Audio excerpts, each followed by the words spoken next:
Pernahkah teman-teman membayangkan sebuah rumah terbentuk dengan sendirinya tanpa ada yang membangun, atau sebuah perahu kayu tersusun rapi tanpa ada yang merakit? Tentu saja itu adalah hal yang mustahil bagi akal sehat. Namun, bagaimana jika hal semacam itu ada pada keyakinan sebagian orang, bahkan pada tokoh-tokoh yang dianggap jenius? Orang-orang yang menolak keberadaan Tuhan meyakini bahwa alam semesta ini tercipta begitu saja, tanpa pencipta.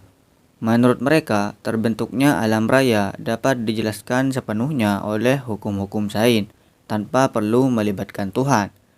Nah, dalam pembahasan kali ini, kita akan menyingkap bukti-bukti rasional tentang keberadaan Tuhan, sekaligus mengkritisi rapuhnya logika ateisme. Menurut para teolog Islam, manusia secara fitrah mengakui adanya zat yang maha kuasa di balik keteraturan dan kompleksitas alam semesta ini. Para ulama menyebut kesadaran ini dengan istilah syu'urun fitri, yakni rasa alami yang tertanam dalam jiwa mengenai keberadaan Tuhan.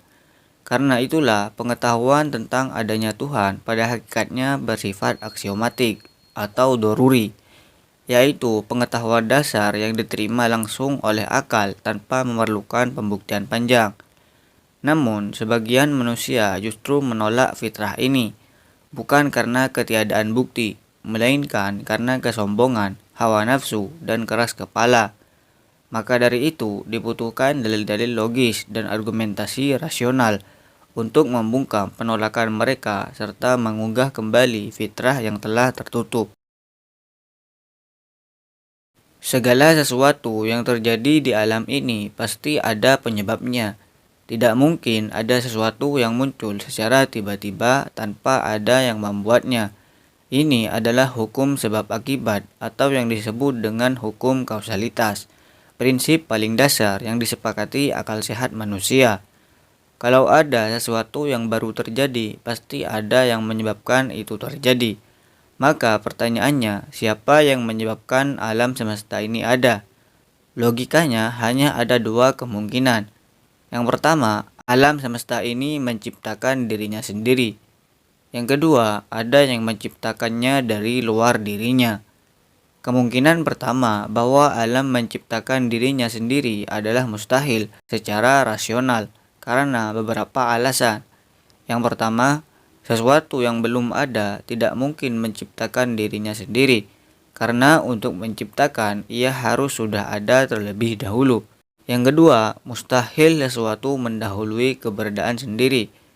Jadi, satu-satunya kemungkinan yang logis adalah ada pencipta di luar alam ini yang menjadikannya ada. Dan pencipta ini tidak mungkin juga diciptakan oleh yang lain.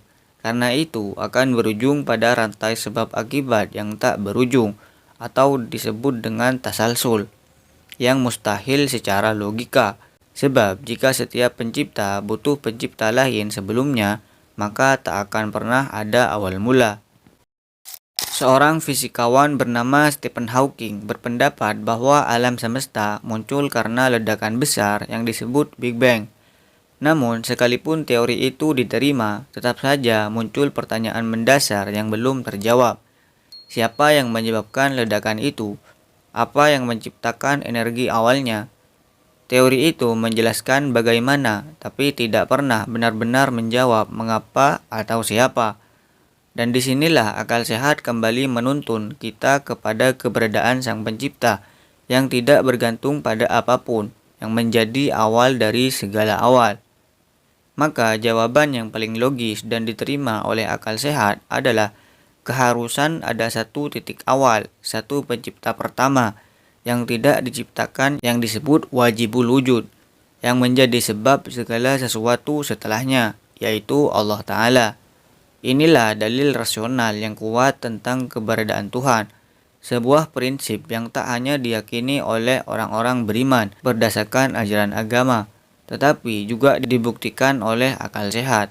Kemudian, jika kita berpikir secara logis, suatu benda tidak akan memiliki nama kecuali benda itu telah ada terlebih dahulu. Nama muncul setelah keberadaan sesuatu, bukan sebaliknya. Misalnya, sebuah kursi tidak dinamai kursi sebelum wujudnya dibuat, maka wujud benda itu mendahului penamaannya. Begitu pula dengan nama yang paling mulia, yaitu Allah. Tidak mungkin sejak dahulu ada kata Allah, sementara zat yang dinamai dengan nama itu tidak ada. Al-mabani sabiqatun alal ma'ani. Bentuk atau eksistensi mendahului makna dan penamaan. Maka nama Allah yang agung ini menunjukkan keberadaannya.